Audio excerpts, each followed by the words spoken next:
경원아, 그 지난번에 그 양도소득세를 계산하는 구조에 대해서 한번 쉽게 한번 얘기를 해봤잖아.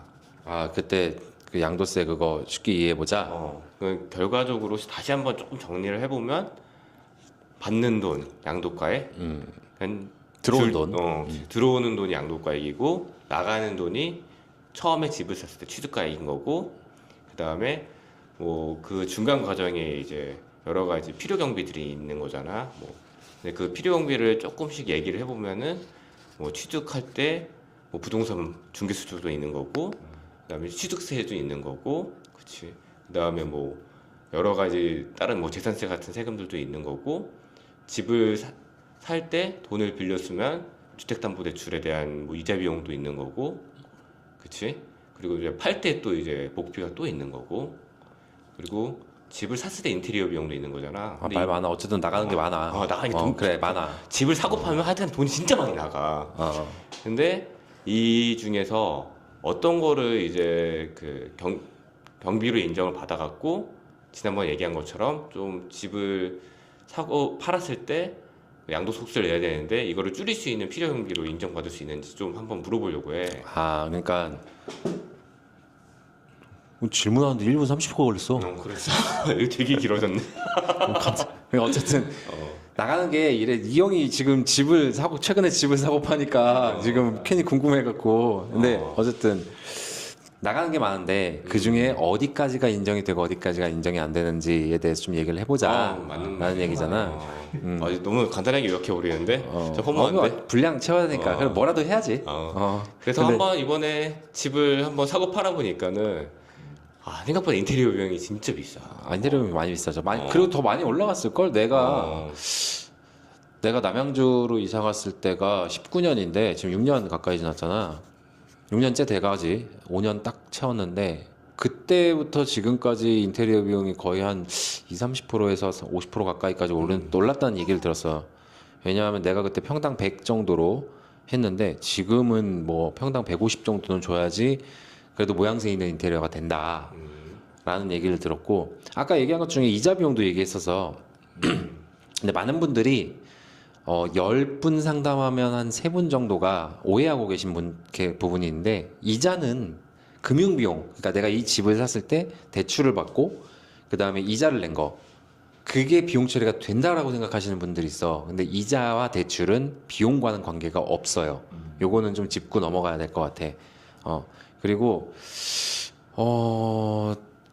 저번에는 이제 취득, 보유, 그 다음에 처분 단계에서 각각 들어온 돈과 나간 돈으로 구분을 했는데, 사실 전체적으로 따져보면은 들어온 돈이 나한테는 양도 비용, 그러니까 매출이고, 그 다음에 나간 돈이 비용이라고 생각하면 돼요. 그냥 시기 구분 안 하고 나가는 돈.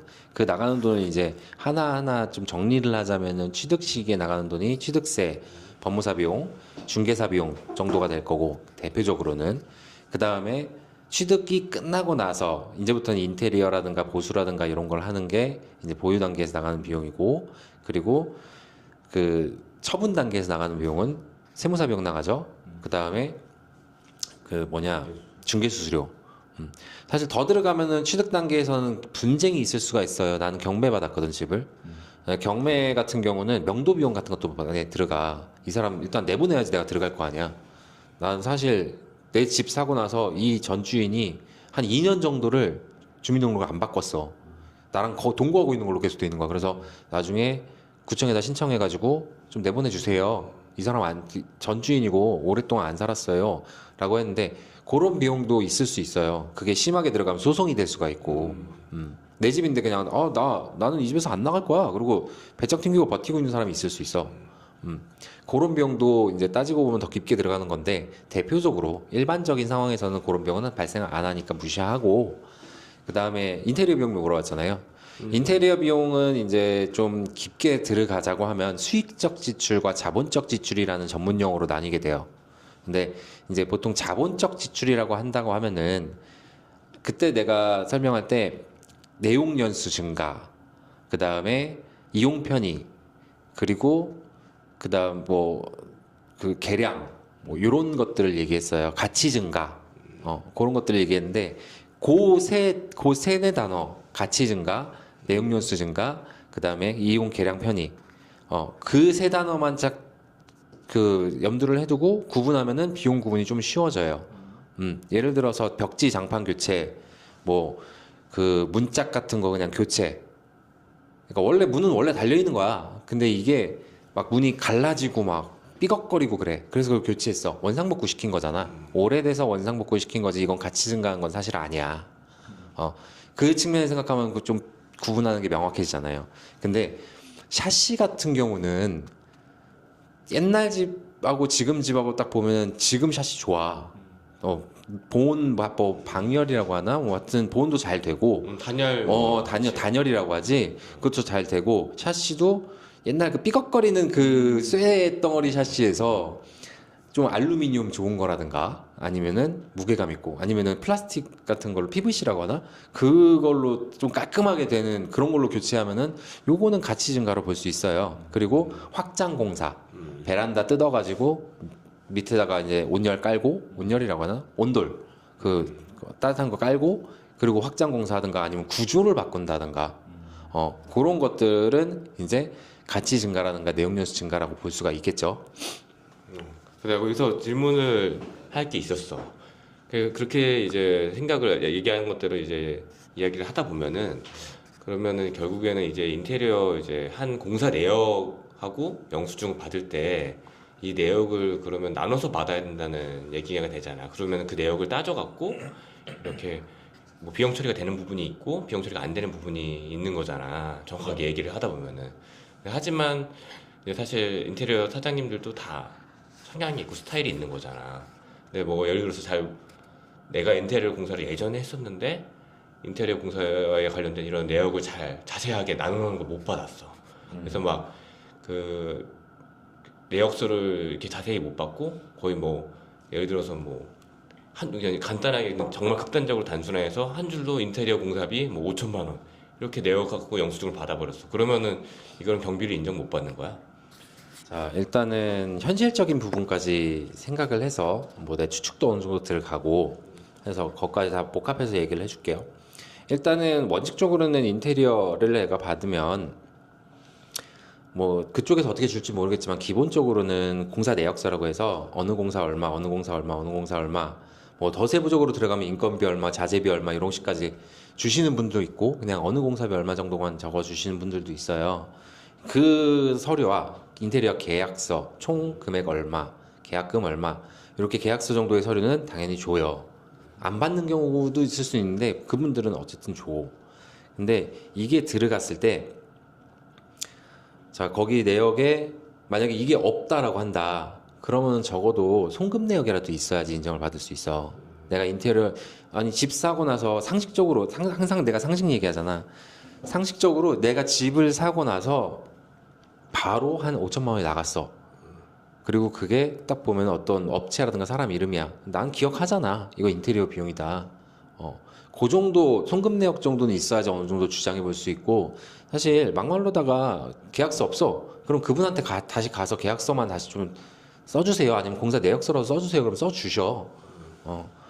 왜냐면 본인이 공사한 게 맞으니까. 그럼 그거랑 같이 해서 제출하면 인정받는 부분도 있고 정말 깐깐하게 따져보자라고 한다면은 공사 내역서가 있으면 아까 얘기했던 벽지 장판 뭐 도색 혹은 문짝 교체 이런 비용은 빼야 되는 게 맞아. 우리도 신고를 하면서. 근데 나는 보통 강의하면서도 그냥 묻으세요. 벽지 장판 원래 안 되는데 총 인테리어 비용에 묻어가지고 하면은 인정돼요 라고 얘기하는 이유 중에 하나가 이제 조사관 입장에서 조사관이 서류가 들어와. 그러면 내역서가 있어. 벽지 장판 안 되는데 빼갖고 다시 추징을 해. 할까? 그분들이 조사관님들이 하루에 몇 수십 건을 받아갖고 처리를 하는데 검토를 하는데 못해. 못하는 것도 있고 안 해. 본인들이 안 하는 것도 있어. 그래서 웬만하면 인테리어 비용에다가 아까 얘기했던 수익적 지출이라는 부분 있지. 이용하는데 계량 편의 이용하는데 몇 편이라든가 아니면은 내용 연수 증가라든가 아니면은 또 뭐 있었냐 얘기하다 보니까 막 산으로 가네. 그 다음에 가치 증가 이런 측면에서 해당되지 않는 비용들 그걸 수익적 지출이라고 하는데 수익적 지출이 인테리어 비용에 묻어 있다고 하더라도 그거 일일이 다 구분해서 빼내는 분들은 잘 없어. 공무원분들 중에서도. 그럼 이런 비용 영수증 같은 거는 송금만 하면 돼요? 아니면 뭐 개인 같은 경우에는 현금 영수증 같은 거 있잖아요. 그걸 꼭 받아놔야 돼요. 자, 원칙적으로는 우리는 세법에서는 적격증빙이라는 얘기가 있잖아. 적격증빙. 적격증빙이 있어야지 법인세, 소득세에서도 비용으로 인정받을 수 있고 네. 그건 양도세도 마찬가지야. 근데 이게 업종 특성이긴 한데 옛날부터 그래서 뭐 이분들을 탓하는 건 아닌데 인테리어 하시는 분들이 그냥 현금으로 하시는 분들이 꽤 있으셔. 증빙 발행 안 하시는 그쵸. 분들이지. 근데 그걸 웬만하면 받으시는 게 나아. 그래서 사실 지금 당장 5천이면 500을 부가세로 내야 되는데, 그지? 네.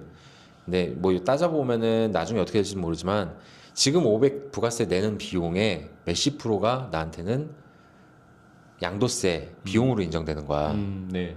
그러면은 따져보면 부가세 10%더 내고 양도세는 보통 10% 이상 가거든. 우리 6% 그쵸. 15% 뭐 24% 있지만 보통 24%에서 35% 40%까지 가. 양도세는 파이가 크기 때문에. 그러면 10% 내고 40% 인정받는 게 낫잖아. 훨씬 낫죠. 500만 원에 대해서. 네. 그렇게 생각하면 우리는 증빙을 받아야 되는 게 맞는 거야. 인테리어 하시는 분들 죄송합니다. 예. 근데 그렇게 적격 증빙을 못 받았다. 그러면은 아까 종혜가 얘기한 영수증 같은 거라도 받아놔야 돼. 그리고 가장 기본적으로 송금이 돼야 돼. 그래야지 그 당시에 이 돈이 나갔다라는 게 증명이 되는 거잖아.